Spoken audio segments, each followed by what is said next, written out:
bukas, 10 main update. So isa doon, 12 new events. Ito yung pag-uusapan natin yan. Yung new field, pakita ko sa inyo boss. Hindi ito yung exact na makikita nyo sa mapa, pero at least alam nyo na yung fields. So ito siya. Ito yung tinatawag na Cardale mga boss. So ayun yung itsura. Thank you Des. Maraming salamat for 234 seeds. So ayun yung Cardale na map mga boss. New gear, ito daw para siyang, di ba, doon sa Tronitel, nung paglabas ng Tronitel, may nalabas na bagong gear.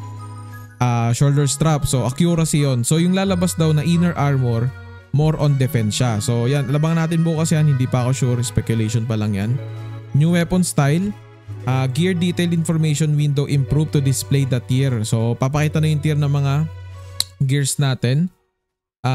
The exchange has been improved, so hindi natin to alam. Baka ito yung katulad dati na parang meron ng direct trade pero magbabayad ka na lang ng certain dayas. Hindi ko lang sure mga boss. Abangan natin bukas yan. Party Dungeon, renewed. Season 4 of the world content will begin. So, nag-start na yung sa BF and check natin yun after nito. So, may bago ng kalaro kasi doon mga boss. So, ito pala. Sa amin kasi, ang kalaro namin mga boss, Control F natin, 208. So ito kami, Rook. So ito yung kalaro namin.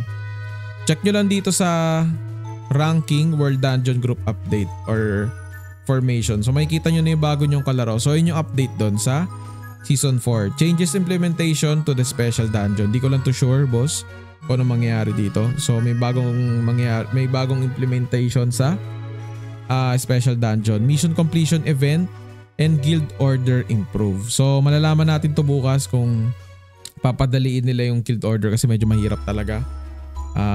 Baka maapektuhan na rin siya ng Black Wings. So speculation pa rin yun boss. Hindi pa rin natin sure yung mangyayari bukas.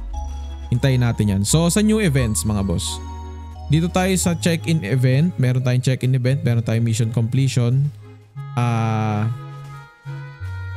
New Year commemoration fever time, dungeon event, and crafting request event, and specialized crafting art exchange event. So isa-isayin natin. Check-in event, to simpleng-simple lang mga boss. 14 days check-in, libre lang yan. Meron ding event limited collection. So dito nyo rin makukuha yan, ang alam ko. May makukuha kayo dito ng token. Ito. Sa lagay niya, magkakaroon kayo ng effect ng damage reduction 3, HP potion regen 3%. So kompletuhin nyo yan boss, huwag nyo papalagpasin yan. Dito, yung mahalaga bossing. Mission completion. Sa mission completion boss, napadali lang naman. Check-in lang. Check-in guild 7 times. Boss raid. Party dungeon and 3 times. So makukuha nyo na yung crow protection 7 days inheritance. So hindi ko rin alam to boss Crow protection 7 days inheritance. Hindi ko sure yan boss. So malalaman natin bukas yan. Pasensya na boss. Hindi ko talaga alam. Event. Basic damage 3. Skill damage 3. Damage reduction 3. HP potion regen. Ito GO. Kung wala pa kayong GO, so maganda yung bigay, Rip Tome. Maimportante yan boss. Na medyo mukhang maliit yung bigay niyan pero pag na-on yan, malaking bagay yan boss. Mission completion, daily quest. Yan, madali lang yan. Ito yata yung pang-upgrade ng weapon proficiency no mga boss kung di tayo nagkakamali. Parang pampalevel siya ng weapon proficiency. So ayan yun, kompleto nyo lang daily quest. Obtain uncommon weapon style 40. So weapon style event bukas din. So kung wala pa kayong mga weapon style, parang worth it talagang kunin ngayon yung 20,000 na yung Sure Legend. So matatapos nyo agad yun. Meron kasi dito boss, eto. Nasa na yun? So obtain common weapon style. To rin, weapon style din para to.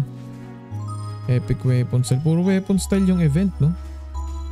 Pero ito pang beginner kasi. So para sa mga bagong player. Pero pag natapos nyo to, sigurado tapos nyo na rin to So maraming reward bukas.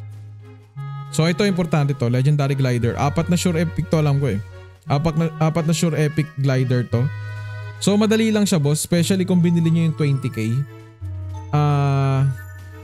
Ito matatapos ko to. Kung meron kayo nung Sure Epic na summon, pero check nyo na lang din boss, tansyahin nyo to kung makukuha nyo. Kung gusto nyo kunin para meron kayong 4 na Sure Epic, pero check nyo maigi boss kung matatapos nyo. Kasi kung hindi nyo matatapos, Kung hindi nyo matatapos, sayang yung sinimulan nyo boss. Kung hindi nyo kayang i-push, kung kulang kayo ngayon, wag nyo munang buksan yung mga chest or mga summon nyo boss kung hindi naman kayo nagmamadali.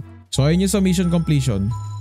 Dito naman tayo sa complete the boss raid to obtain Tarash New Year's Greeting Chest event. So pag pinatay nyo lang si Tarash, yan may mga chance kayong pwedeng makuha nito. 4%, yan may kita nyo naman. Pinakapangit, alluvial 15%, contribution coin to maganda nga ito eh. Country coin, guild coin, yan maganda yan. Morion 10, okay din. Pero ito medyo hindi maganda to. So kapag ito rin nakuha nyo, yun lang yung pangit actually boss. Tapos the rest magagamit nyo na talaga yan.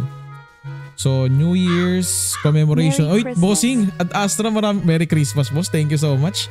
Napasali pa sa content. Thank you so much boss at Astra. Maraming salamat. So may additional XP bukas, gold tsaka weapon proficiency XP sa all areas boss. December 30, December 31, January 1st, 2025. 8 o'clock to 11:59 per region. So may oras lang boss. May oras lang yung may additional XP. Then dungeon event. Erleta boss. Ngayon ko lang nakita to or parang first time ko to nakita. So increase lang naman yung drop rate ng Asian Puppy, Meticulous, Old Aircraft. Thank you Kione for 20. Air tsaka higher seal of advancement. So crafting request. Ito ulit yung papalit do sa mga request natin dito kasi mawawala na to boss. So collect, event, nasa na yun? Ito, so mawawala na yung 1 day. So importante na kumuha kayo ng mga pang-craft nito boss kung kaya nyo. Tsaka mga moonstone, importante yan. Alam nyo na yung mga kailangan dyang i-hoard. So tulad dati, same routine yan boss. Then dito specialized crafting kung gusto nyo lang magpalit from expert na prosperity.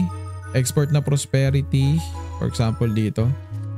Craft, kung gusto nyo ng expert na prosperity, libat nyo ng expert ng wisdom. Magbabayad lang kayo ng dayas. Depende sa grade nyo kung apprentice, veteran, professional, expert, or master na kayo. So 12,000 pag master. So ayun yung ayun na yung updates para bukas boss. Abangan natin yung card deal. Sobrang exciting yun. Yung mga DQ crowd na server, sobrang matutuwa kayo dito lalo boss. Kasi sa amin sobrang dami pang DQ crowd. So yun, abangan nyo bukas to boss. Thank you so much sa mga nanood and see you sa next na video. Thank you so much.